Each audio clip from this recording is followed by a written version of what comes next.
So those are some things we wanted to promote. Sabine behind me, thinking I'm an idiot because I don't know how to use Google Meet, has a new blog post up with Rafiki updates. So you can go there to read those updates. And we have an awesome update on kind of the history of open payments, not the history, but where we are with open payments blog. All those links are in the notes. It's all awesome. And I would say go ahead and follow those links. I don't think I saw Adrian in the people list, but oh no, he's there.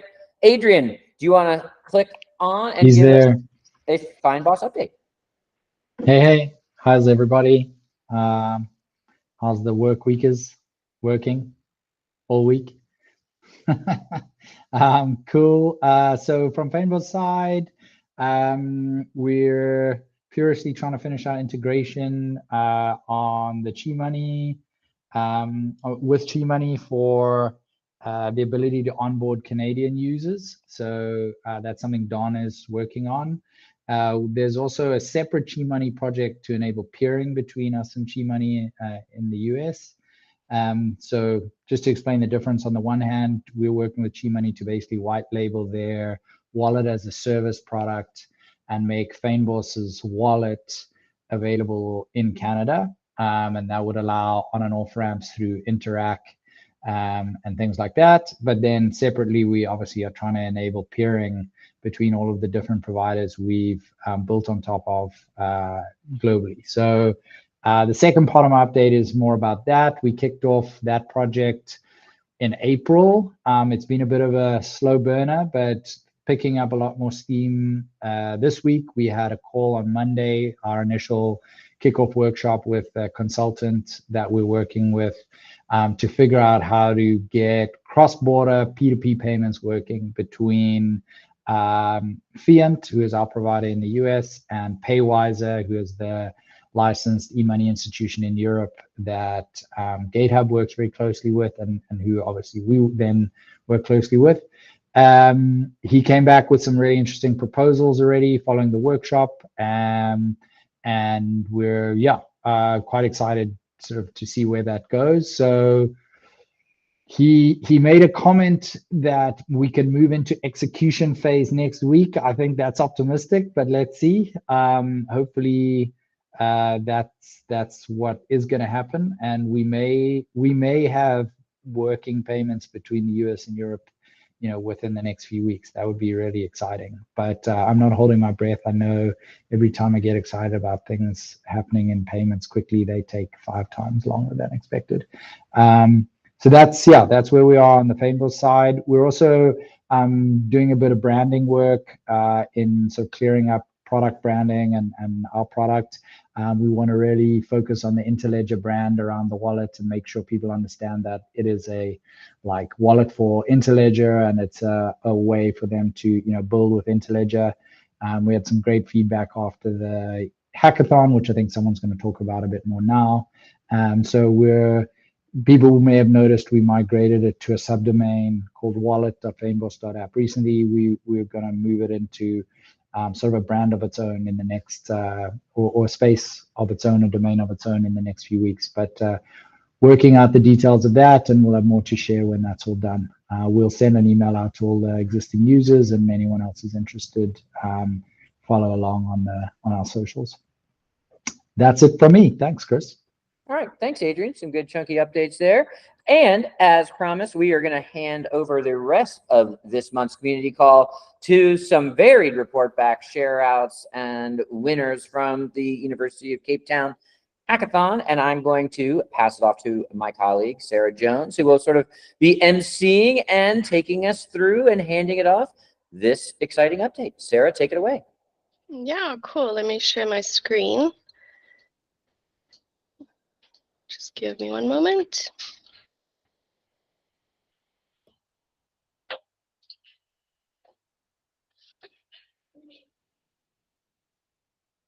Cool. So last month, we hosted our first Hack Week at the University of Cape Town, or UCT, which is in South Africa. Their Financial Innovation Hub is one of our educational grantees. We had nearly 40 students participating, including one all the way from Bowie State in the USA. And the week comprised a boot camp on digital financial inclusion, as well as open payments, culminating in a 24-hour hackathon. So our mornings focused mostly on theory, led by both ILF and UCT staff. Dr. Alan Davids, a senior lecturer in economics, covered topics such as the traditional banking system, the alternative payment systems available today, financial exclusion, and the complexities and interoperability across different payment systems, as well as difficulties with cross-border and cross-currency payments. So then I introduced Interledger, highlighting its role in improving interoperability and financial inclusion. And then we did a deep dive into open payments, its position within the Interledger protocol stack, and its benefits for third-party applications as well as end users. And Lavelle, our programs officer, cemented many of these concepts with her presentation on the role of the foundation itself. And she had a fantastic interactive session that sparked really great conversations and debates about financial inclusion and how we get from where we are now to a position where more people are included. And then Sabina, our engineering manager, concluded with a talk about web monetization and its potential to revolutionize digital payments.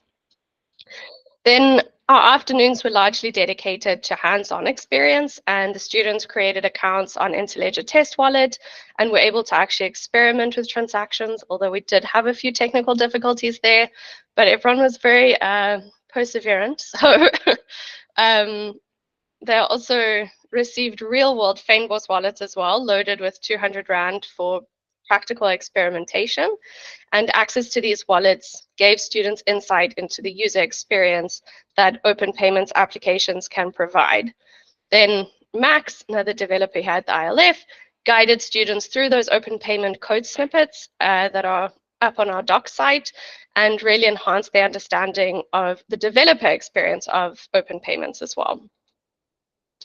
So students then worked step by step, coding along with the Open Payments SDK under the guidance of Takunda, who's a developer at the Financial Innovation Hub. And this practical approach really solidified their understanding of open payments and allowed them to upskill on the SDK. So what he did was he facilitated the creation of an open payments client application called Tippy, which is a fundraising platform.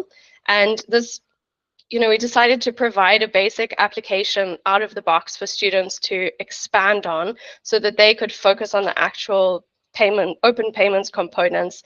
And we wanted to ensure that students could kind of hit the ground running and maximize their learning. The transition from the boot camp to the hackathon allowed students to also develop their own projects, culminating in the presentation to our panel of judges, which was Matt, CTO at Fynbos, and the non-academic director at the FinTech Hub at UCT, Aretha, who's the founder of MakeDev, as well as Max and TD from ILF. The week was a tremendous success. The students really engaged and brought an amazing energy to the week. They asked insightful questions, which demonstrated a deep understanding of Interledger and open payments, and they were able to think critically about the standards as well as the possibilities that Interledger could provide. And we did actually offer up some potential hackathon project ideas, but we're pleasantly surprised that the students came up with their own kind of better ideas to work on instead. And all this learning, effort, and creative input made their final projects really very impressive. We were also very happy to see the students remained engaged throughout the week, despite the hackathon coinciding with a long weekend. And the students who joined on the first day tended to continue all the way through till the end of the week. And at the end, everyone really got involved in the hackathon, which was really great to see. We also had valuable takeaways from this event as an organization. We gained some deeper insights into the finance world and learned valuable lessons on hosting events like this again in the future. I feel like we're better versed in structuring the materials and explaining all the required concepts in a digestible manner. And it's also meant that as a result, we've created some great reusable resources for the future. And to see some of those resources, you can also just check the links that I put in the public notes document as well. So before actually handing over to the students who are going to give us their presentations again, I'd like to hand over to Alan so that he can add anything else he'd like to about how the event went. Thanks so much, Sarah. I don't think I'm going to have too much to add after that wonderful summary of the week. I think if you spend enough time in the education sector, you're humbled quite quickly, and I think your ego leaves the equation quite early on, where you start to realize that while you may, as an academic, have a lot of the technical expertise, the best ideas tend to come from students. So sort of in all of my engagement with the foundation, with sort of open payments, it's always really been a dream of mine to sort of see what a cohort of intelligent, bright, ambitious, and driven students do with this open payments framework, and sort of how they are able to apply that framework to potentially use cases I think sort of us as a broader community haven't even thought of. So this week was really sort of this culmination of this idea to think through how, in the space of a week, we take a bunch of students from knowing nothing about open payments, knowing nothing about almost, I want to say, traditional finance as a whole, and get them to the point where within a week they're able to understand these concepts and implement these concepts as well. So it was a very ambitious task. I think sort of at points in the last few months, I doubted myself, I have to say, where you sort of think through, well, what have I signed up for? How are we going to get this done? But I think sort of seeing the success and sort of seeing the student engagement through the week, I think sort of just solidified at least to me the importance of the work that the foundation is doing, but also showing that sort of these concepts can be carried over to, in many cases, sort of non-technical students in the space of a week. So we had students all the way from economics through engineering, computer science. Importantly, we also had students from first year level all the way through to students that were at the master's level as well. So it's not just that we had a range of students across disciplines, but also we sort of got a number of students at different levels of sort of their academic journey as well. And sort of I think managed quite well to pitch this content at quite an applicable level for everyone. So at the end of this week, I was left super inspired, super encouraged. The quality of the submissions were outstanding, as I'm sure many of you will attest to after seeing some of the presentations over here.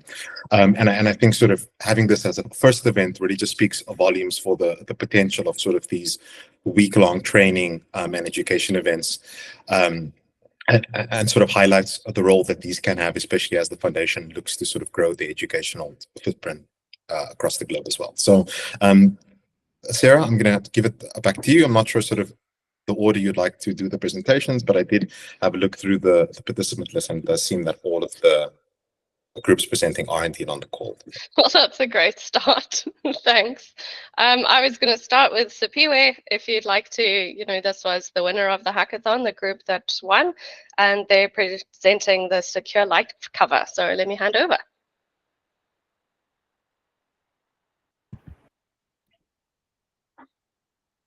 Hello, everyone. Can you see my screen?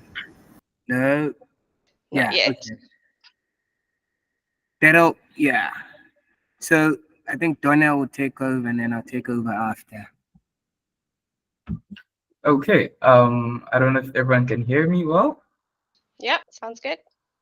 Cool. So let's get to it. In the heart of South Africa, a quiet crisis unfolds.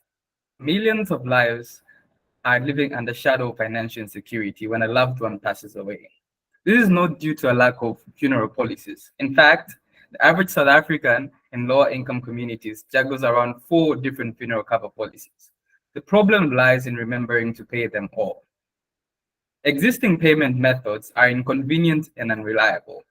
Debit orders require bank accounts, excluding many individuals. Cash payments are risky and time-consuming, and manual EFTs are easily forgotten. This leaves families vulnerable and struggling to give their loved ones a dignified farewell. This isn't just about the money. It's about dignity and respect for the departed. It's about the 61% South Africans who rely solely on the informal funeral cover. And missed payments can result in funeral costs ranging from 3,000 rands to 50,000 rands. And this is a financial and emotional burden that no family should face during a time of loss. Okay. So our solution is this. So this isn't just an app, right? it's more like a lifeline to us, more like a digital guardian angel. Our platform actually streamlines funeral parlor payments, right? We empower you to take control, ensuring that your loved ones are protected, no matter how many policies you hold, right? So our app, what it does, it integrates with popular mobile wallets used by over 80% of South Africans. Users can easily set up automatic recurring payments for all their policies, right? Receive timely reminders and actually track their payment history, right? Giving them an everlasting peace of mind. So the market and impact opportunity is like this. So the South African funeral services market is estimated to be like about 10 billion annually in rands, with a growth rate of about 12%, right? However, a large portion of this market, especially in low income communities, remains underserved, right? So secure life cover directly addresses this gap, right? Ensuring that the existing policies deliver on the promises when it matters the most, right? So actually, our impact is profound, right? We want to empower individuals to honor their loved ones with dignity and then alleviate financial stress during a time of bereavement, right? So actually, we are a passionate team, right, of 4 students with an experience in fintech and community engagement, right? So with this, we want to invite funeral parlors and financial institutions to join us on this journey of empowerment so that every family can say goodbye to their loved ones without the added burden of financial worry, providing a peace of mind to families across South Africa. So what is really interesting is this code over here. This is a woman in a township in South Africa called Kaelija. Right? She was quoted saying that we are poor in life and let's not be poor in death. So what we want to do, we want to address this type of issue. Thank you, guys. Thank you so much. I think right now, I think Daryl will want to take you over to the demo of our project. Awesome. Yes. Can I be heard? Yes. Okay. So with Secure Life Cover, the plan would basically be as soon as you enter into the application, you'd be greeted with a landing page. You'd thereafter add your account, be it a respective bank account, mobile money, or whatever financial plan you'd love to use. In this case, I'll use MTN Momo. Thereafter, you'll be redirected to the accounts page where you will connect the represented account, and that'll be the account where the funds will be taken from. Additional accounts will be used as a safeguard in the case the payment fails.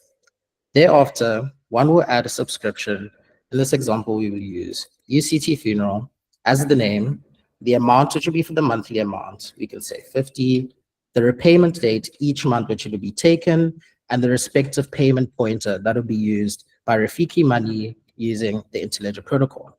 The subscription will thereafter be added, and on the subscription pages, you'll be able to view all the information from the name to the amount, the last payment date, the repayment date, and the current status of the payment, whereas payments will be done.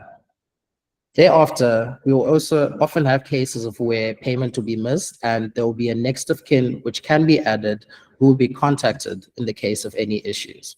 And that is the complete demo for the Secure Life Cover. Thank you, guys. This is it. Yeah, thank you again so much, and congratulations on winning.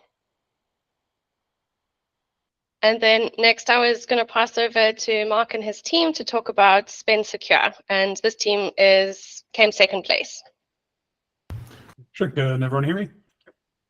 Yeah.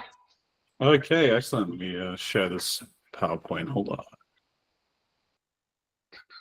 All right.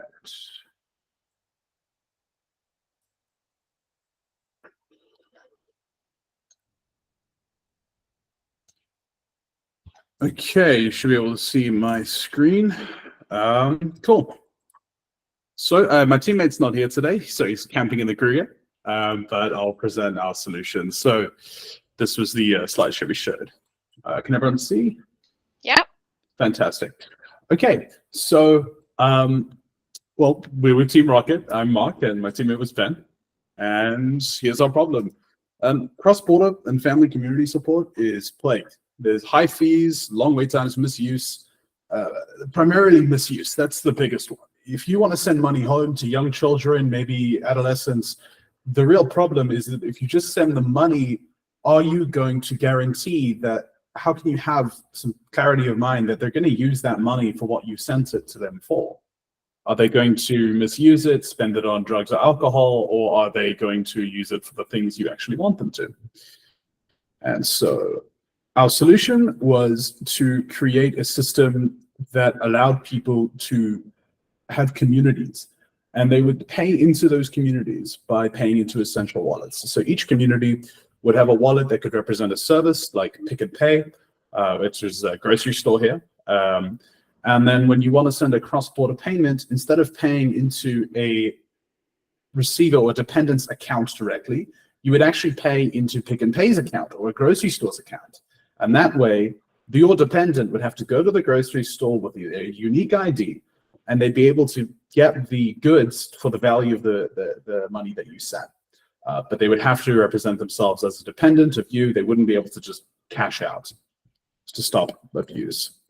I'll show a demo just so we can actually see what else there was to it, because Spend Secure has a few other things. So this is our homepage, just making sure that is visible. Excellent. Okay, so this is our homepage, and from here, once you've signed in, you can just go to the Communities tab. And here you can see our different types of communities. We have private communities and public communities. The idea behind this would be that public communities are communities that anyone can donate into. This could be something like an orphanage, where you can actually track what's being spent where. So if someone wants to support an orphanage, instead of just sending them money and not knowing where it's going to, you could actually see, okay, it's going into their municipal account. So they're paying their electricity, they're paying for their water, and you can actually see who's responsible for each of them. If I open up this private community that represents a family, you can get a better idea of what I'm talking about. So here, this family has two dependents, Alex and Jordan, and a few wallets. Pick and Pay being a grocery store, an electricity provider, and maybe some water utility.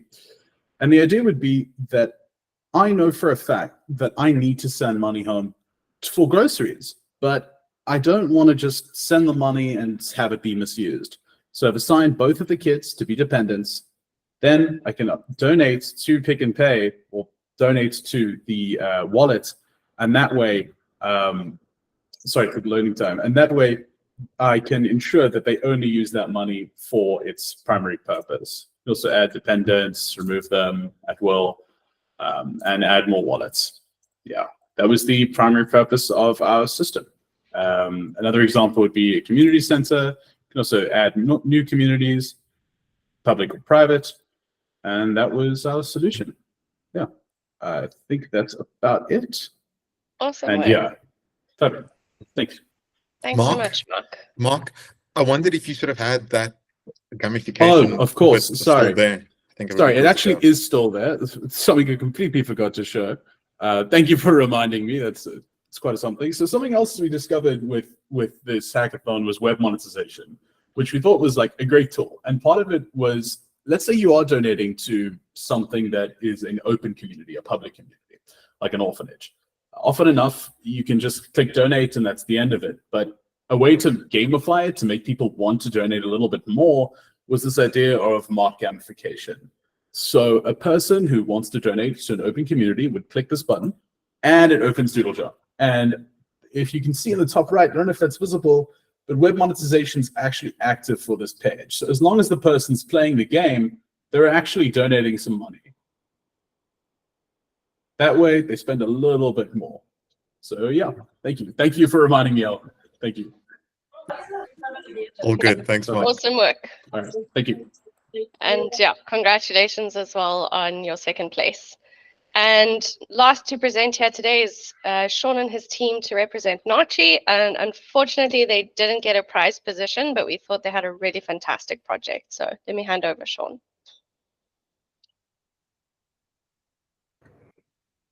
Hi there, everyone. I'm hoping everyone can hear me. Thank you, I'm just going to try share my page here.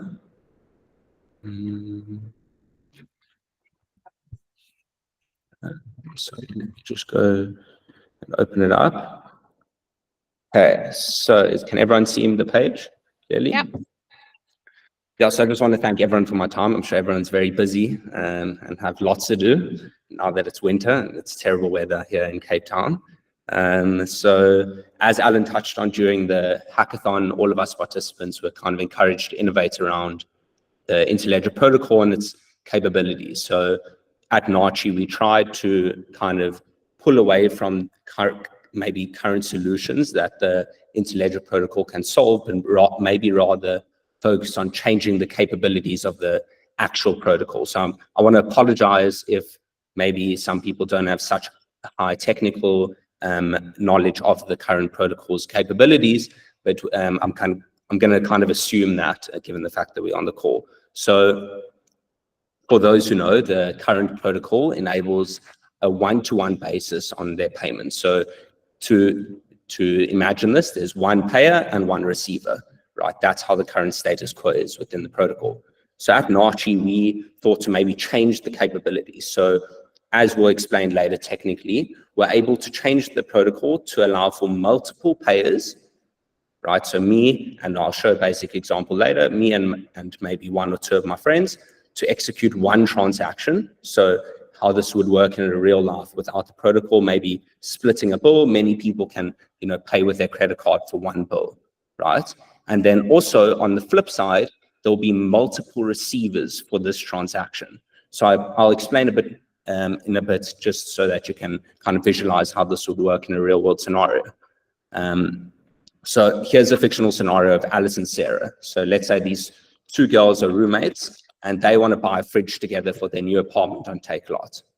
So what are the current risks within the system? So the current risks are obviously liquidity. You're relying on Alice to have enough funds to pay for the fridge herself. This is something that has to be assumed within the system.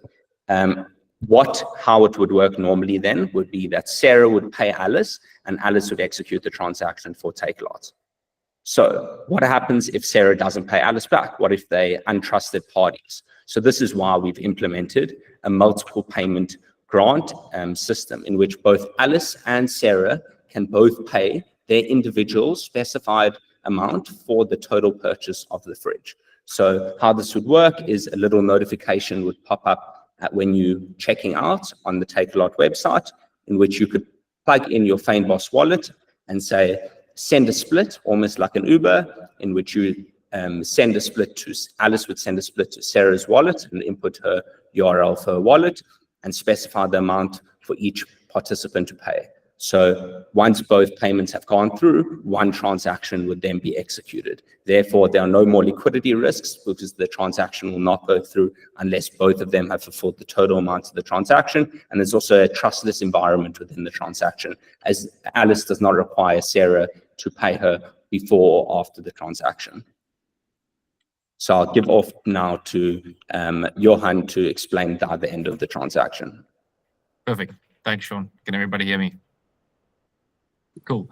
So the second part of this transaction is the splitting of the incoming payment, and this refers more to the opportunity that sits within the actual recipients of a specific payment, how we can seamlessly split that payment between two recipients. And I think a classic use case in this for this application would be funding for SMEs. So I think in the instance where if an SME usually gets funding, and in this example, this company A, who then has a business loan with a well-known bank in South Africa, would receive or generate revenue on a daily basis or a monthly basis by making sales on this e-commerce platform, which is Takealot. And then every month, at the end of the month, they would basically use that revenue to service their repayments of their loan, basically. But there could be cash flow issues that could sprout out of this. The business could use that cash to pay for other expenses or have other commitments that they need to cover, and as a result might have a cash flow shortfall at the end of the month to actually cover that monthly debit order. And as a result, that creates quite big a big credit risk for the bank who actually provides this funding. So how our solution potentially could solve for this is providing a seamless way to split the payments that this company would receive from the e-commerce platform between the actual revenue that the company should receive and the funding repayments that the bank should receive. So this presents a great opportunity for potential funders of SMEs to provide upfront funding to a merchant like this company, and then setting up an agreement with this company to have a revenue share in place, so that a portion of every sale that they make through this platform is actually split at origin between them and the merchant. So in doing so, I think it could reduce also, once again, credit risk for the bank, and also liquidity risk for the company, because it doesn't put strain on their cash flow to service their debt at the end of the month when they might be strapped on cash. So that could potentially address those risks, as well as also ensuring that the default rates that funders actually do pick up on their business could potentially reduce. And I mean, we've built this as an end-to-end solution within our time during the hackathon. So what we've created basically during our development time was like an e-commerce platform where someone could purchase an item, and during that purchase, he could specify an additional participant within that transaction.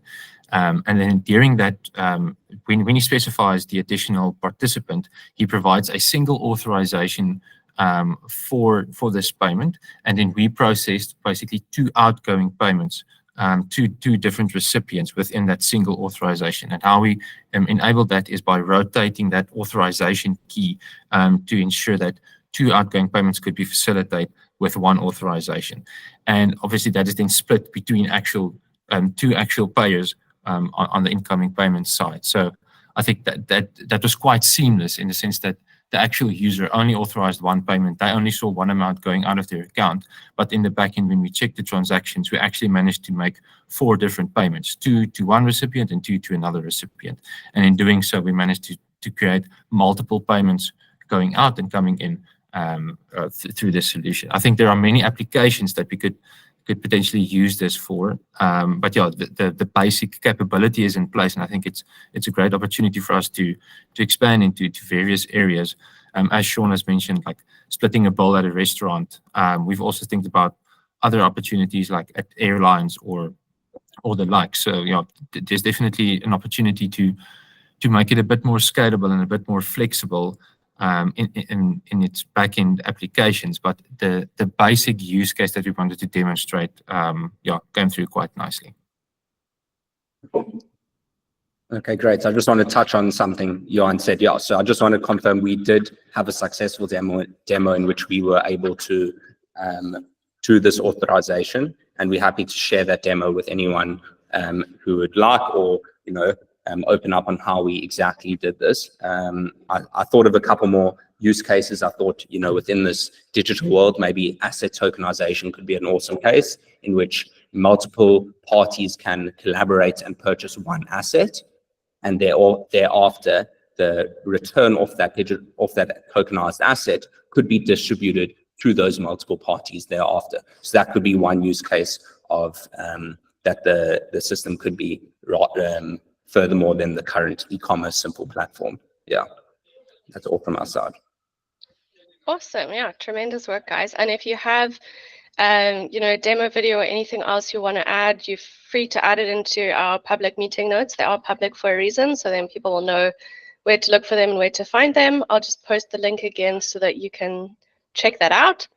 And then also, I feel like we haven't really said thank you to the students. So I'd like to take this opportunity to say thank you so much, guys. Thank you for joining the call. Thank you for bringing an amazing energy to the week and putting so much effort in. I mean, at the end of the day, none of this would have been a success without you guys. So we really appreciate that. And yeah, we hope that you stay involved in the community, and that we'll see you in October. Yeah, that's all for me. Thanks.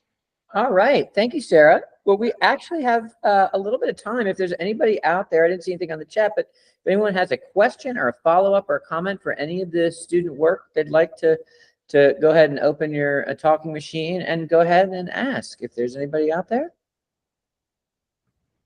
I don't have anything to ask, but I do want to also say thank you to the students. It's an amazing job of what you did in just a week. And I wish I could have been there. I hope that you all will be there in October to meet you all in person. And just thank you again to all the students and Dr. Davids and Dr. Mangold as well.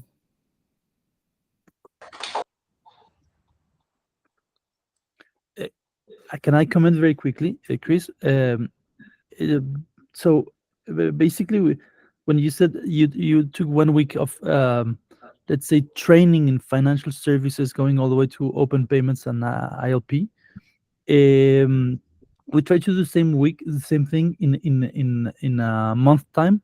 Maybe we had more time, so it was more developed or more or deeper somehow. But still, it's the same process, right? You're trying to introduce people to financial services, so technological people who have to understand the basic of finances, so they can apply it and see the how powerful open payments can be. And I think that's something that is I wouldn't say missing, but would be an incredible addition to the ecosystem to have like a short training program.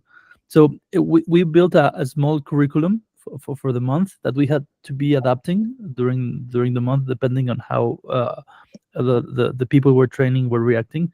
Probably in that week, you certainly had an agenda of that. Maybe at some point, not necessarily this month, but we could work on building like a training material with an open source platform like model or whatever that can be useful for everyone. That's just a proposal, and we would gladly participate in that if that's useful. And concerning the projects, they are amazing. Congratulations. The second one that was shown could have some applications in our use case, because we're working with remittances, and there are actually systems like that, but they are like old school manual systems. So thinking that we could use some technology to automatize processes that are currently being used in the relationship between the US and Mexico in our case, because we're based in Mexico. That could be very interesting. But of course, many things would have to be considered, including compliance and things like that. But we can discuss that maybe if we meet in South Africa at the summit. That would be very interesting. Congratulations, Kay. Yeah, thanks, Roberto. And just to say, the resources that we did create during this week, like I said, they are in the meeting notes. So we've got a couple of videos and some slides. So at least it's starting to build up those resources, but we definitely want to expand on that and get more educational on-ramping out there. Cool. Dr. Davis, were you gonna jump in there? No, nothing specifically, but I think I did just want to add that sort of we're definitely open to collaborating with this. I sort of think this needs to be, I'd love for this to be a sort of open source thing that sort of has many people in many different contexts contribute to, because I think we need to try to figure out how to make this content generalizable across different contexts, across different skill sets for people with different backgrounds as well. So Roberto, it's wonderful to hear you've been doing some work there, and I'll be sure to pop you a mail to continue that discussion. Yeah, and I'll say a couple things that might sound like plugs, and then one idea I just had 20 seconds ago. But one, the goal of our education work is to output these kinds of resources, courses, curricula, etc. So that's one of the reasons why we're doing this work. And so we can start to see that even from the boot camp and the hackathon. You can start seeing that work. We've already had some of that work come out of Bowie State. And of course, we have a letter of intent process to onboard new universities with new grants to do similar work. Right now, I know it says the deadline is tomorrow. And if you are tracking towards that out there, please go ahead and get it in. But I will let this group know that we will be opening up that letter of intent process pretty quickly after tomorrow as well. So some of you, Roberto, others out there that work with or intersect with universities, it's a great thing to walk to them and say, you know, you want to get in on this kind of activity and these kind of resources. Also at ILF, we are building out a learning resources platform and process. We should have some updates on that in the next couple of weeks and months, but that is also something that we are actively pursuing doing more of, because we deeply understand the need out there on on multiple levels. And I just thought of this idea, and so I might be getting some death stares behind me here, but wouldn't it be cool if we had an open curricula GitHub repo or something along those lines, where people were posting resources, posting pieces of curriculum, downloading, forking, all of those good things. So that really wouldn't be that hard to do. And now with the work coming out of a couple of these places, and even things like Roberto, you talked about that you sort of built as needed for your program, you could imagine a pretty exciting open source curriculum repo in the ILF GitHub. So that is something that we should think about. Adrian. Hey, Chris. I didn't have anything to comment on that topic in particular. If you're cool with me just asking the last group that presented, I'd be very interested to understand a bit of the underpinnings of how they did the key rotation and what they were doing there. I don't know. Yeah, I can pick that up with the guy, with them offline, and get contact details from Sarah. And then just generally for all the students, obviously, we've seen a lot of traffic through the wallet from them using it during the hackathon. If any of them are open to giving us some feedback, things that didn't work, things that were problematic. I know we had a bunch of KYC challenges because people weren't fully prepared with like original docs and things. Unfortunately, a lot of that's outside of our control, especially if you're not a South African resident. But yeah, if any of them have feedback on the wallet itself, or ran into issues that they haven't told us about, please let us know. Well, yep, there's a good opportunity for students to feedback. So thank you, Adrian. We're going to be getting out of here in just a few minutes, unless someone has something they'd like to announce. We always let kind of open mic section. So if you've got something that's coming down, call out, a request for a peer assist, check out my blog post. You can open up your mic or put it in the meeting notes, and I'll count to 10 in my head silently and see if anyone does that.